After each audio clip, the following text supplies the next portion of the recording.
द्वारकाधीश हम लोगों के लिए आज रुक गए, लेकिन भगवान के रुकने का मुख्य उद्देश्य क्या था? द्वारिका आज न जाने और रुक जाने का मुख्य उद्देश्य भीष्म पितामह 53 दिन व्यतीत हो गया है बाणों की सैया पर, उसी रणक्षेत्र में पड़े हुए हैं। उनको वचन दिए हैं कि अंतिम समय में आकर के मैं दर्शन दूंगा। उत्तरायण की प्रतीक्षा में उत्तरायण आए तो मैं शरीर का परित्याग करूं,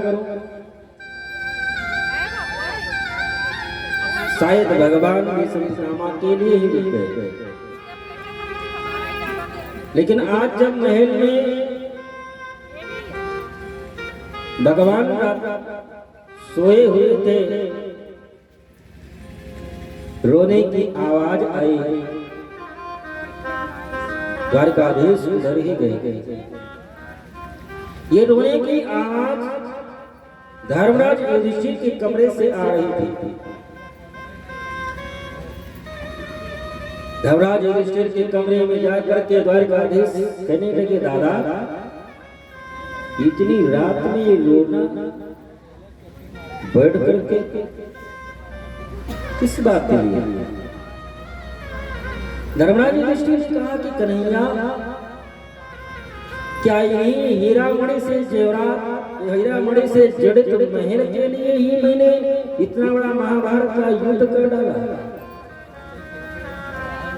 क्या महल में रहने के लिए, मखमल बिस्तर पर सोने के लिए ही मैं लाखों बच्चों को उनके पिता से मैं अनाथ कर दिया? लाखों माताओं बहनों का सिंदूर धुल गया, विधवा हो गई लाखों माताएं बहनें। कन्हैया, अब मैं जब एकांत में होता हूँ तो उन बच्चों की चीख, उन माताओं बहनों की चीख, उन सेनाओं के मांस के लोथड़े हमको दिखाई पड़ते हैं। बड़ा कष्ट है। धर्मराज युधिष्ठिर को रोता देख कन्हैया ने मन में विचार किया कि मैं ये कोई बात इनको कहता हूँ, समझाऊंगा तो उनके हृदय में वो बात उतरेगी नहीं, क्योंकि अभी भी ये हमको छोटा सा बालक ही मानते हैं। क्योंकि बताने वाले के प्रति जब तक सुनने वाले के हृदय में श्रद्धा और विश्वास नहीं होगा, तब तक गुरु बृहस्पति आ जाए समझाने के लिए, बताने के लिए, बात पल्ले पड़ने वाली नहीं। क्योंकि सुनने वाला कहने वाले के प्रति जब तक श्रद्धा नहीं रखेगा, विश्वास नहीं करेगा, तब तक उसकी बात उसके हृदय में उतरेगी ही नहीं। इसका एक उदाहरण है, आप लोगों ने श्री रामचरितमानस में कथा सुनी है कि जब भगवान शिव सती को साथ में लेकर के महर्षि अगस्त्य के यहाँ राम की कथा सुनने के लिए गए, तो महर्षि अगस्त्य भगवान शिव को राम कथा सुना रहे, बगल में सती भी बैठी हुई हैं। लेकिन भगवान राम की कथा भगवान शिव ने सुनी और बाबा को लिखना पड़ा कि सती ने कथा नहीं सुनी। तो क्या सती कान में उंगली लगा करके बैठी थी? नहीं, कान में उंगली लगा करके नहीं बैठी। लेकिन जब पहुंची थी उस समय अगस्त्य जी महाराज भगवान शिव और पार्वती दोनों के चरणों में प्रणाम किए, तो सती के मन में ये शंका बैठ गई कि ये जब पहले से ही दंड प्रणाम कर रहा है, कथा क्या सुनाए? कहने वाले के प्रति अश्रद्धा होने के कारण तो कथा हृदय में नहीं बैठी, जिसका परिणाम क्या हुआ आप लोगों ने सुनी होगी जब कभी राम कथा गाने का अवसर मिले। तो भगवान द्वारकाधीश ने मन में विचार किया, यदि मैं दादाजी को समझाने का प्रयास करूंगा, इनके हृदय में बात उतरेगी नहीं, लेकिन इनके पूर्वज भीष्म पितामह बाणों की सैया पर पड़े हैं, उनको मैं वचन भी दे चुका हूँ कि अंतिम समय में आकर के दर्शन दूंगा, कहूंगा मैं ही, लेकिन उनके मुख से कहूंगा तो उनकी बात इनके हृदय में उतरेगी, जिससे इनके हृदय में जो वेदना है, जो कष्ट है, उसका निवारण कर सकता है। सुबह हुई, पांचों पांडवों को लेकर के द्वारकाधीश भीष्म पितामह बाणों की सैया पर जहाँ पर पड़े हुए थे, युद्ध स्थल पर पहुंच गए। आज 54 दिन व्यतीत हो गया है, 54वें दिन भगवान पहुंचे हैं, बाणों की सैया पर पड़े हुए हैं भीष्म पितामह, जिनके पैर में एक कांटा चुभ जाए कितना बड़ा कष्ट होता है, और जिसके पूरे शरीर में बाण ही लगा हो और उस बाणों की सैया बन गई हो और उसी पर पड़ा हो, उसको कितना बड़ा कष्ट है। सभी लोगों ने जा पहुंच करके भीष्म पितामह के चरणों में प्रणाम किया।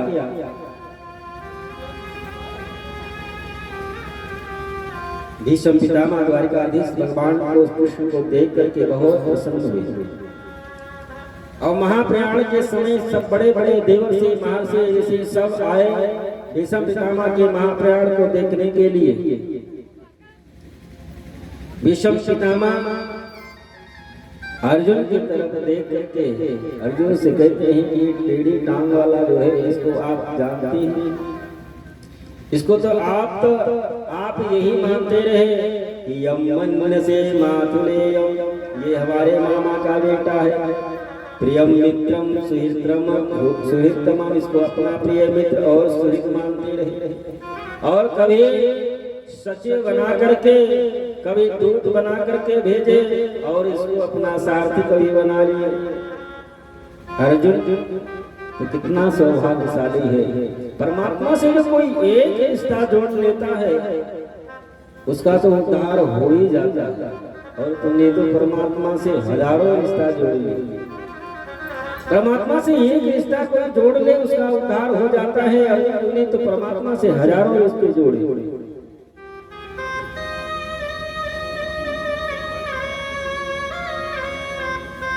भगवान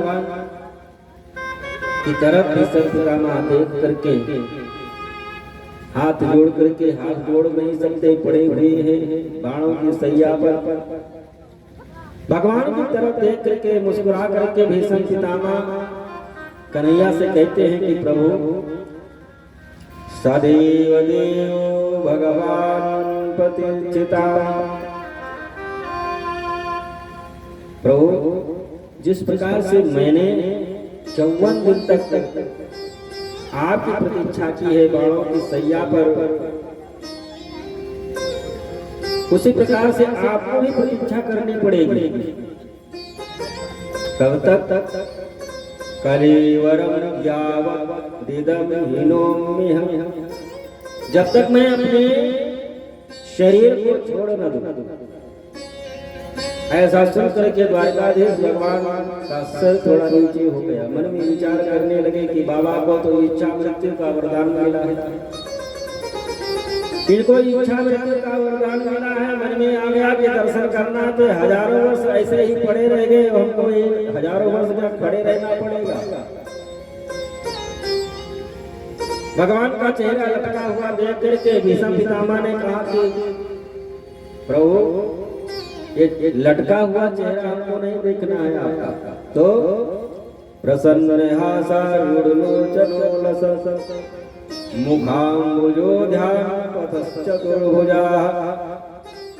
प्रभु आपका वो स्वरूप जो ग्वाल वालों के साथ में, गोपियों के साथ में रह करके खिलखिला करके हंसा करते थे, मुस्कुराया करते थे, मुस्कुराता हुआ चेहरा आपका देखना है। आज जो सौभाग्य भीष्म पितामह को मिला है, शायद ही तीनों लोगों में कभी किसी को मिला हो। अंतिम समय में भगवान का नाम मुख से नहीं निकल पाता, लेकिन भीष्म पितामह आज भगवान का दर्शन भी कर रहे हैं, भगवान से वार्तालाप भी कर रहे हैं, भगवान जो बोल रहे हैं कानों से भी सुन रहे हैं। 10 इंद्रियों के द्वारा भगवत रस का रसास्वादन भीष्म पितामह महाराज कर रहे हैं। द्वारकाधीश भगवान कृष्ण भीष्म पितामह से कहते हैं कि बाबा आपको पता है महाभारत के युद्ध में करोड़ों लोग मारे गए, जिनके कष्ट के कारण दादा धर्मराज युधिष्ठिर बहुत परेशान रहे। उनको लगता है कि हमारे द्वारा ही सबकी मृत्यु हुई, वो कष्ट भीष्म पितामह दुर्योधन को अनेक प्रकार से बहुत से उदाहरण देकर के धर्मराज युधिष्ठिर को समझाते हैं, उनके हृदय को शांत करते हैं। इसके बाद में भगवान कहते हैं कि प्रभु अब ये आज के बाद आज से तो ये राजा है और राजा है यहाँ के, इनका राज धर्म क्या है आप उनको समझाने का प्रयास करते हैं। दान धर्मान राज धर्मान मोक्ष धर्मान विभाग स्त्री धर्मान भगवत धर्मान समासिद्ध्या संयोगतः। एक राजा का परम कर्तव्य क्या है आप इनको बताने की कृपा करें। भीष्म पितामह कहते हैं कि एक राजा होते हुए भी एक सदगृहस्थ आश्रम का सबसे पहला नियम यह है कि आप जितने भी कमाई करें, जो भी कमाएं उसका दशांश धर्म के लिए दान करना चाहिए। जो भी कमाई है उसका दशांश धर्म के लिए दान करना चाहिए। तो मान लीजिए 1 लाख महीने की कमाई है तो दशांश कितना हो गया 10,000 रुपया महीना दान के लिए निकालना बड़ा मुश्किल। तो उसमें भी शोधन किया कि दशांश का दशांश तो 1 लाख का 10,000, 10,000 का दशांश 1,000, 1,000 भी मुश्किल है तो उसका दशांश 100 रुपया। दान धर्मा ये मानव का जीवन मिला है तो जितना भी कमाएं, क्योंकि बहुत आपके पास में धन संपत्ति है इसका मतलब आप ही के लिए नहीं, परमात्मा ने आपको उस योग बना दिया है कि आप दूसरे की सहायता सहयोग कर सकते। लेकिन दान भी उसी से हो पाता है जिस पर भगवान की कृपा हो। अमीर और गरीब से मतलब नहीं होता है कि बड़ा अमीर है वही दान कर पाए। आपके इलाके में बड़े बड़े करोड़पति अरबपति पड़े हैं, बस पूरा जीवन व्यतीत हो गया होगा, सत्यनारायण कथा भी नहीं सुन पाएगा। एक देवमणि के ऊपर भागवत भगवान की कृपा ही रही कि सप्ताह ज्ञान महायज्ञ का आयोजन आज उनके यहाँ चला। ये भगवान की कृपा। दान धर्म पूजा पाठ है भगवान की जब कृपा होती है तभी हो पाता, ऐसा नहीं धन है वही दान कर पाएगा। एक बात बताएं आपको, एक सेठ थे, उस सेठ के 10-20 फैक्ट्रियां थी, बहुत बड़ा सेठ था। उसके पास में कितनी धन संपत्ति थी, कितना पैसा था कि उसको खुद ही नहीं पता। बहुत बड़ा सेठ था और उस सेठ का नियम था कि बालपन से ही वो एकादशी के दिन जाकर के सरजू गंगा जी में स्नान किया करता था। हर एकादशी को गंगा जी में जाकर के स्नान करता था। लेकिन गंगा स्नान कहाँ पर करता, जहाँ घाट नहीं होता, क्योंकि घाट पर जाएंगे स्नान करने के लिए तो वहाँ पंडा पुजारी मिलेंगे। अब पंडा पुजारी मिल गए तो वो बिना पूछे हाथ में पैंती पहना करके और संकल्प पढ़ना प्रारंभ कर देते हैं, चाहे तुम्हारे जेब में कुछ हो या ना हो। तो सेठ समझता था कि घाट पर जाएंगे तो पंडा मिलेंगे, वहाँ वो जबरदस्ती दान करा लेंगे, इसलिए वो सेठ कभी घाट पर स्नान करने नहीं जाता, घाट से दूर ही जाकर के स्नान करता और नियम से हर एकादशी को जाकर के स्नान करता। बहुत समय व्यतीत हो गया, भगवान एक मन में विचार करने लगे कि ये सेठ नियम से तो गंगा जी स्नान करता है, लेकिन गंगा स्नान करने का फल इसको नहीं मिलता, क्योंकि तीर्थ नदियों में स्नान करने के बाद में जब तक वहां पर रहने वाले पंडा हैं उनको आप कुछ देते नहीं हैं, तब तक वहां तीर्थ में स्नान करने का पुण्य ही नहीं मिलता। क्योंकि भगवान राम भी महर्षि विश्वामित्र के साथ में जब जनकपुर जा रहे थे, गंगा जी में स्नान किए, तो वहां पर जितने पंडा पुजारी थे सबको दान दे करके ही आगे बढ़े। भगवान ने मन में विचार किया कि नियम से तो गंगा स्नान करता है, लेकिन गंगा स्नान करने का पुण्य तो तभी मिलेगा जब वहां पर रहने वाले पंडा पुजारी को दान दे। दान देता नहीं है, कंजूस सेठ निकल जाता है और ये नरक में जाएगा। तो जब गंगा जी स्नान करने के लिए एकादशी को गया तो भगवान स्वयं पंडा बन करके आ गया। भगवान स्वयं पंडा बन करके आ गए। गंगा जी से स्नान करके निकल करके आया, कपड़ा पहन ही रहा था, तब तक आ गए। अरे सेठ जी क्या है?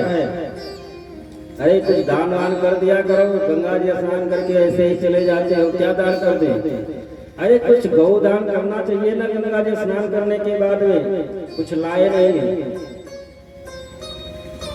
ठीक है सेठ जी कुछ लाए नहीं, संकल्प कर लो, हम घर पे आकर के ले लेंगे। पंडा लोग ऐसा भी करते।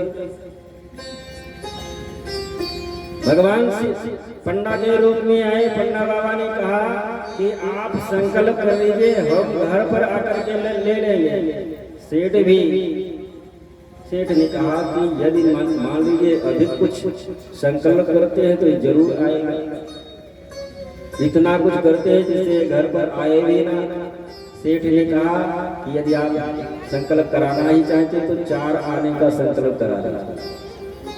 सेठ ने मन में विचार किया कि 4 आने का संकल्प कर देंगे, आएगा नहीं, देना भी नहीं पड़ेगा। 4 आने का संकल्प करके सेठ घर पे आ गया। घर पे आया, सोया और सुबह सुबह भगवान पहुंच गए। सुबह सुबह पंडा बाबा पहुंच गए, आवाज लगाई, अरे सेठ जी। सेठ आवाज को सुन करके पहचान गया। सेठ ने मन में विचार किया कि वही पंडा है जो कल गंगा जी के किनारे मिला था, और ये 4 आना लेने के लिए आया है, अब लेकर के ही जाएगा। अब करे क्या? तो देना पड़ेगा। सेठ ने सेठानी से कहा एक काम करो, हम मरने का बहाना करते हैं, तुम रोने का बहाना करो। हम मर जाते हैं कुछ देर के लिए, कुछ देर रोना पड़ेगा, तुम रो लो, 4 आना तो हमारे बच जाएंगे। सेठानी कहा जो आ गया पति देव। सेठ मर गया, सेठानी रोना प्रारंभ कर दिया। अब पंडा बाबा अंदर आए, क्या हुआ सेठानी? कल गए थे गंगा स्नान करने, लगता है ठंडी लग गई, अभी कुछ देर पहले इनका शरीर छूट गया। पंडा बाबा ने कहा कि शरीर छूट गया है, अब आ गए तो बिना अंतिम संस्कार कराए जाना ये तो अपराध है, और तो अंतिम संस्कार करा करके ही जाना पड़ेगा। करे क्या? सेठ मरा पड़ा है, 4 आने के चक्कर में रिश्तेदार नातेदार सबको बुलाने में लाखों रुपया खर्च हो गए, सब इकट्ठा हुए। सेठ अब भी नहीं बोला। टिकठी बना दी गई, स्नान करा करके लेटा दिया गया, अब भी नहीं बोला। भाई फरीदार उसको 4 कंधे पे शमशान घाट के लिए लेकर चल दे, अब भी नहीं बोला। भगवान भी मन में विचार कर रहे कि पक्का सेठ है। शमशान घाट लेकर के पहुंच गए, चिता लगाई गई, चिता पर लेटा दिया गया। सेठ को लिटा दिए, ऊपर से लकड़ी भी रख दी, लेकिन सेठ बोला नहीं। बोल देंगे तो 4 आना चला जाएगा। अब जब जलाने की बारी आई, बेटा आग लेकर के जब खड़ा हुआ पैकर्मा करके जलाने के लिए, तो भगवान सेठ के सर के तरफ गए। सेठ जी क्या है, 4 आना देंगे कि जलवा दें? सेठ ने कहा जलवा दो।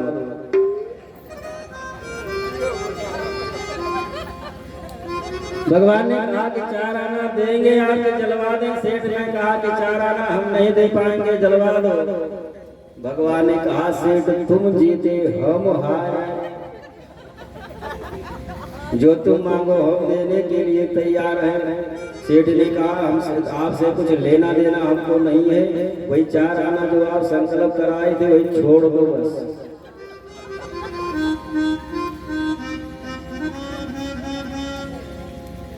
कहने का मतलब ये है कि दान धर्म पूजा पाठ भगवान की कथा है, भगवान की कृपा होती है तभी हो पाता है, ऐसा नहीं कि धन है तभी होता है।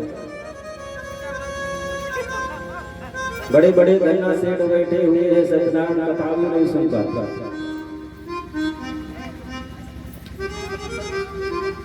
दान धर्मान राज धर्मान। भीष्म पितामह धर्मराज युधिष्ठिर को एक राजा का परम कर्तव्य क्या है?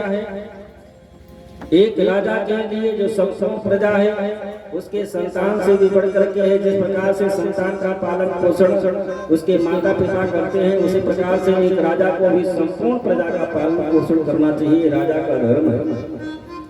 मोक्ष धर्म। ये मानव का शरीर जो मिला हुआ है केवल खाने पीने और घर परिवार मकान दुकान के लिए नहीं है, ये तो केवल मोक्ष प्राप्ति के लिए ही मानव का शरीर मिला हुआ है। क्योंकि ये मानव शरीर के द्वारा ही भजन पूजा पाठ किया जा सकता है। अन्य जो 84 लाख योनियां हैं उनके द्वारा दान धर्म पूजा पाठ कथा श्रवण ये सब नहीं हो पाए।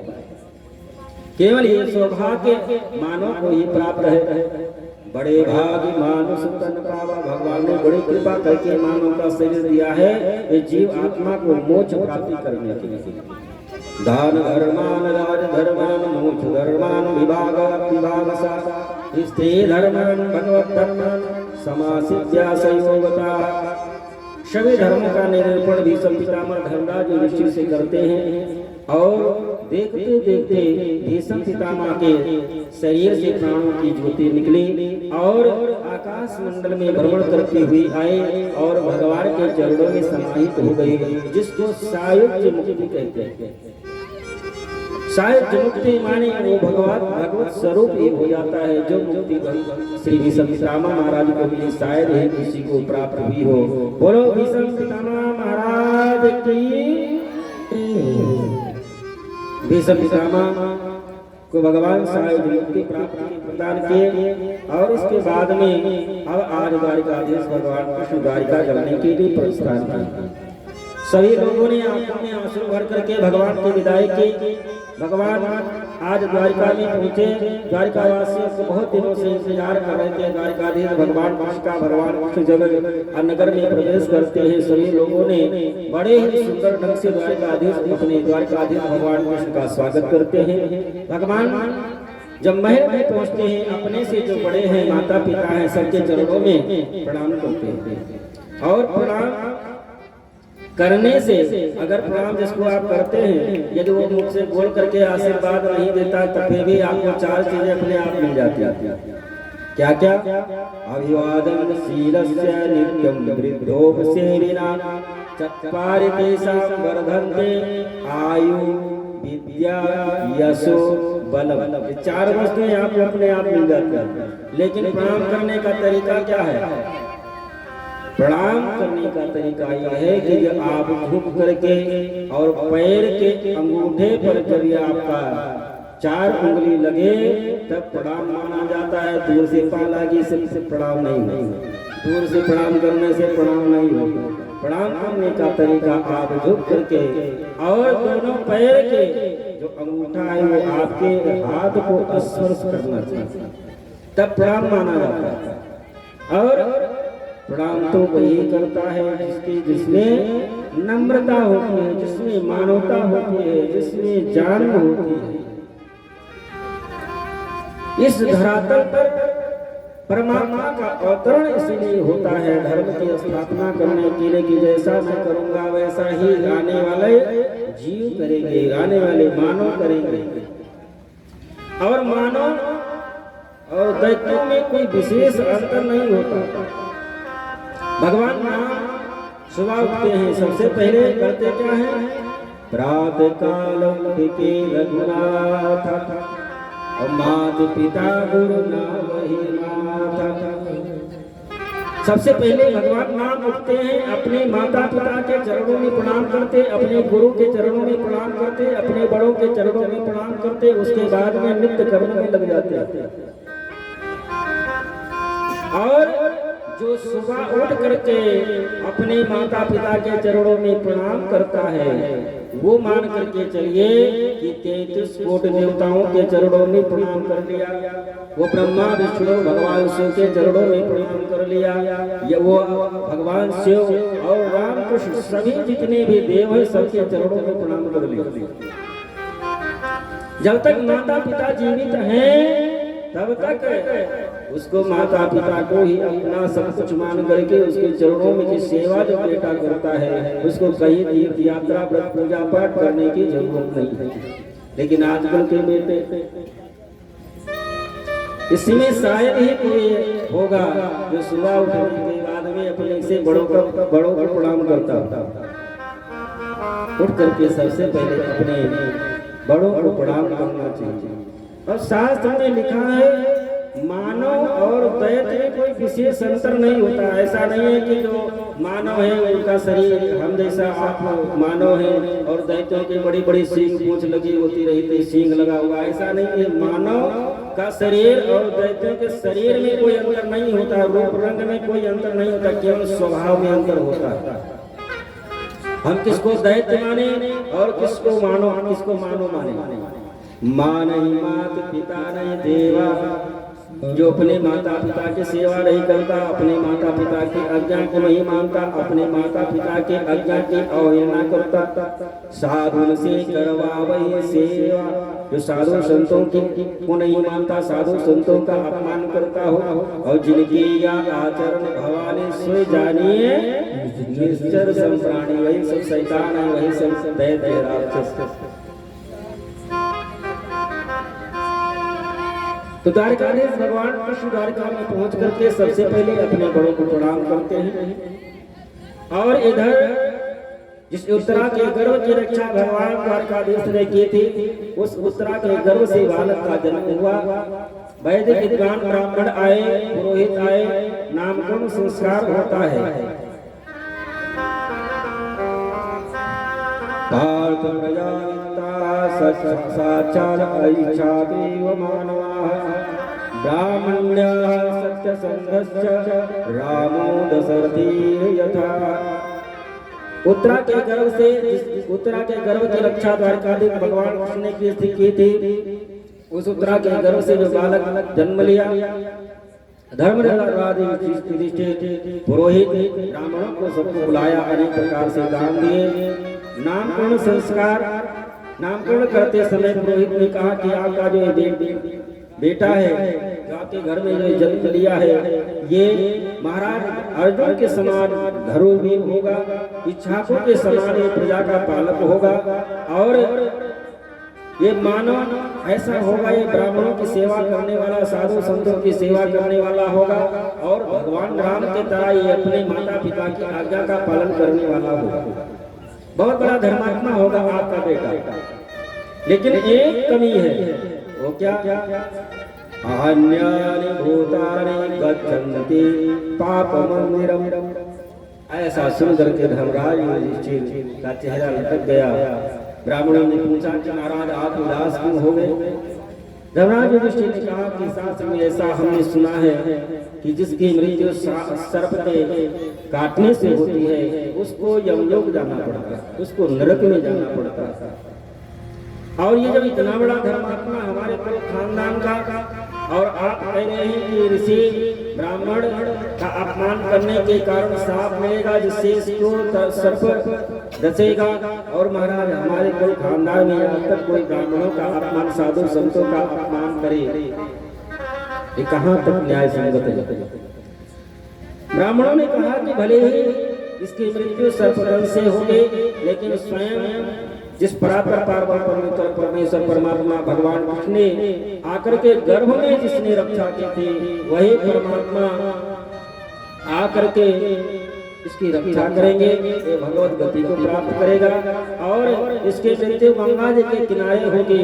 इसके सन्मुख जिस समय मृत्यु होगी हजारों की संख्या में ऋषि महर्षि होंगे, स्वयं परमात्मा इसके सन्मुख होगा, इसकी सदगति हो जाएगी। ऐसा सुनकर के धर्मराज जी बहुत प्रसन्न हुए। नाम इसका परीक्षित रखा गया और यही परीक्षित महाराज आगे चल करके पांडवों के साम्राज्य के राजा बने। ये बालक धीरे धीरे बड़ा होने लगा और इधर अर्जुन द्वारिकाधीश भगवान कृष्ण को भेजने के लिए द्वारिका गए थे। वापस लौट करके जब नहीं आए तो धर्मराज ऋषि घबराए कि अर्जुन को बहुत दिन हो गए, व्यतीत हो गए, लौट करके नहीं आया। मन में विचार कर ही रहे थे, तब तक अर्जुन चेहरा लटकाए हुए आ गए। अर्जुन को देख करके धर्मराज ऋषि अर्जुन से पूछने लगे कि अर्जुन तुमसे कोई पाप कर्म तो नहीं बन गया रे? तो इतना चेहरा आपका लटका हुआ है, आपका तेज लगता है, समाप्त हो गया है। अर्जुन रो करके कहने लगे कि भैया हम लोगों की रक्षा करने वाले, हम लोगों के सुहृद द्वारिकाधीश भगवान कृष्ण अब इस धरातल को छोड़ करके चले गए। ऐसा सुन करके द्रौपदी और कुंती अपने प्राणों का परित्याग कर देते हैं। जिस प्रकार से चक्रवर्ती सम्राट महाराज दशरथ ने जब ये सुना कि राम वापस लौट करके नहीं आएंगे, 14 वर्षों के लिए वनवास चले गए, तो राम राम कहते हुए चक्रवर्ती सम्राट दशरथ ने अपने प्राणों का परित्याग किया था। उसी प्रकार से कुंती और द्रौपदी को जब ये पता चला कि द्वारिकाधीश इस धरातल पर नहीं रहे, इतना सुनते ही अपने प्राणों का परित्याग करते हैं। और ये पांचों भाई राजा परीक्षित को सिंहासन पर बैठा करके राज तिलक करके स्वर्गारोहण के लिए तैयारी करते तरफ प्रस्थान करते हैं। हिमालय पर्वत की ओर प्रस्थान करते हैं। एक एक करके सबकी मृत्यु होती गई और स्वर्ग हो जाते गए। लेकिन धर्मराज युधिष्ठिर शरीर यमलोक हो गए, क्योंकि धर्मराज स्वयं यमराज है। इनको मांडव ऋषि के श्राप के कारण इस धरातल पर आना पड़ा था। श्री सूजी महाराज कहते हैं इस प्रकार से ये राजा परीक्षित का वंश था और इसी वंश में राजा परीक्षित का जन्म हुआ। और राजा परीक्षित महाराज जिनका राज तिलक हो गया, कुछ दिन व्यतीत हुए। एक दिन राजा परीक्षित के मन में विचार आया कि हमारे पूर्वजों का इतना बड़ा साम्राज्य है, चल करके मैं देखूं तो। परीक्षित आज घोड़े पर बैठ करके कुछ सेना को साथ में लेकर के अपनी प्रजा को देखने के लिए निकले और जंगल में देखते क्या है कि एक काला काला पुरुष एक बछड़े के ऊपर बैल के ऊपर प्रहार कर रहा है। उसके 3 पैर तोड़ दिया है, एक पैर के बल पर खड़ा है। बगल में गौ माता खड़ी हुई है, आपस में दोनों वार्ता कर रहे हैं। लेकिन वो पुरुष अभी भी गौ माता और उस बैल पर प्रहार कर रहा है।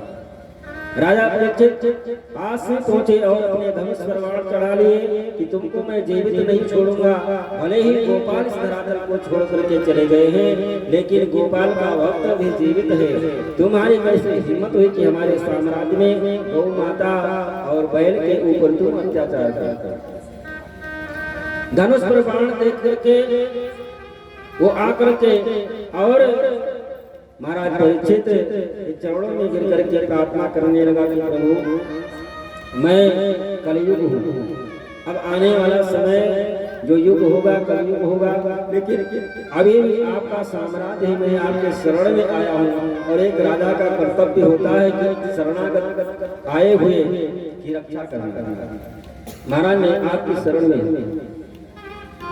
तुम अपना परिचय कलयुग ने दिया, शरण में आया। तो राजा परीक्षित ने कहा ठीक है, लेकिन तुमको मैं अपने साम्राज्य में नहीं रहने दूंगा।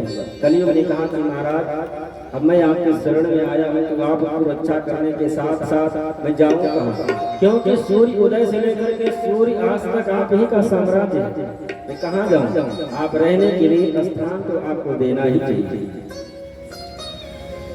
राजा परीक्षित ने कहा ठीक है, मैं तुमको 4 स्थान देता हूँ जहाँ तुम आराम से रह सकते हो। क्या? द्योतम पानम स्त्रियासुरम यत्र धर्मश्चतुर्वेदा जहाँ पर लोग बैठ करके शराब पीते हैं वहां जाकर के तुम निवास करो। जहाँ पर लोग जुआ खेलते हो जुआ के अड्डे पर जाकर के तुम निवास करो। जहाँ पर वैश्याकरण लोग करते हैं, वैश्यावृत्ति होती वहां पर जाकर के तुम निवास करो। और जहाँ पर पशुओं की हत्या की जाती है, पशुवध होता है, वहां पर जाकर के तुम निवास करो। कलयुग ने कहा कि महाराज आपने हमने केवल बुराई देखी, आपने अच्छाई तो देखी नहीं। आपने बुराई देख करके 4 जगह दिया, लेकिन आपको कम से कम एक अच्छाई तो हमारे अंदर जो सबसे बढ़िया है, एक सुंदर स्थान तो देना ही चाहिए। राजा परीक्षित ने कहा आपने अच्छाई क्या है?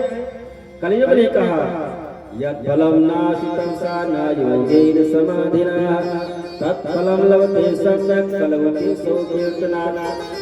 कलयुग ने कहा कि जो अन्य युगों में हजारों वर्ष बैठ करके कठिन तपस्या करने के बाद में जो फल प्राप्त होता है, वो फल हमारे युग में केवल भगवत स्मरण मात्र भगवान का कीर्तन करने मात्र से ही प्राप्त हो जाता है। ये हमारे अंदर सबसे बड़ा अच्छा गुण है।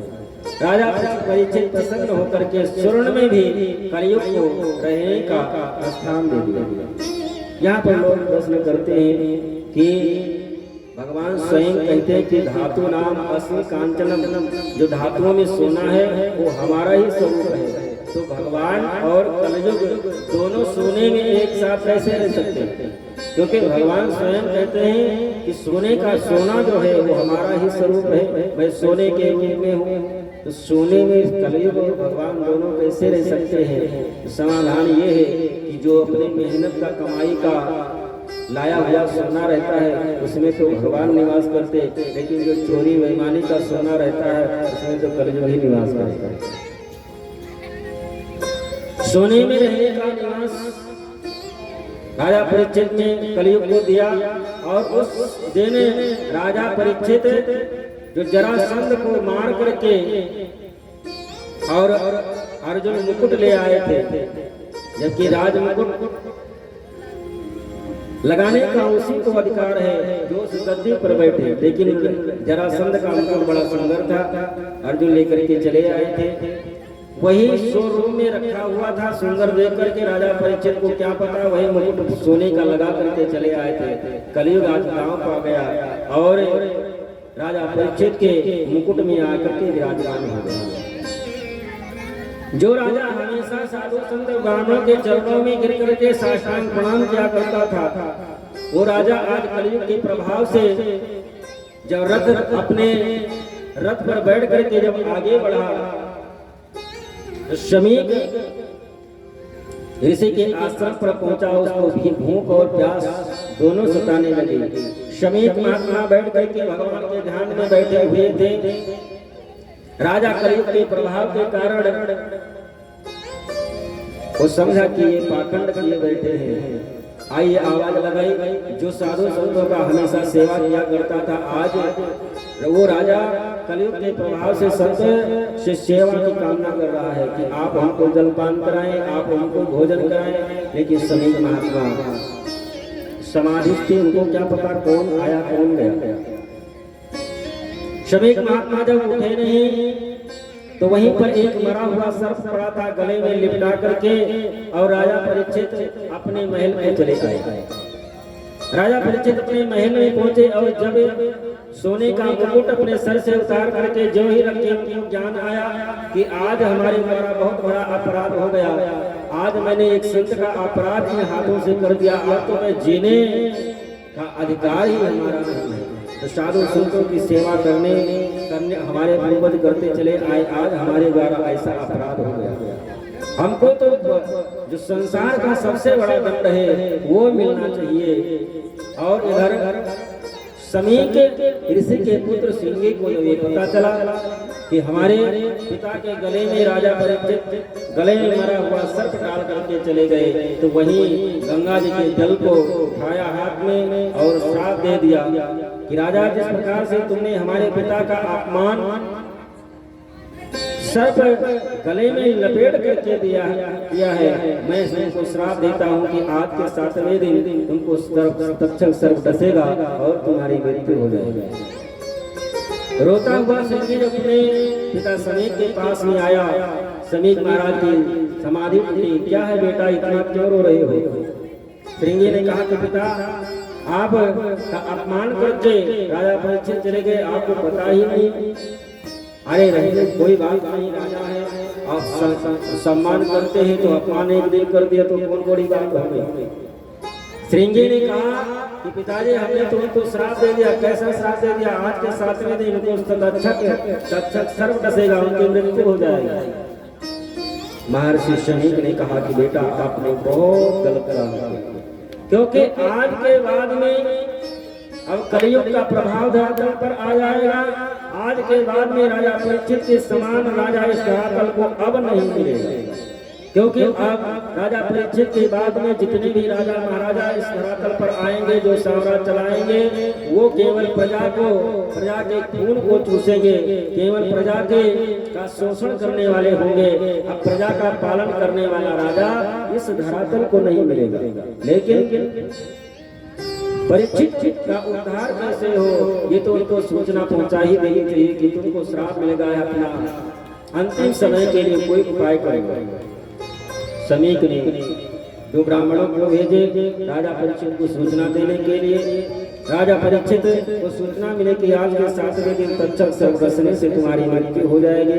राजा बहुत प्रसन्न हुए, अपने पुत्र जन्मेजय का राज तिलक करके राजा परीक्षित गंगा जी के किनारे आ गए।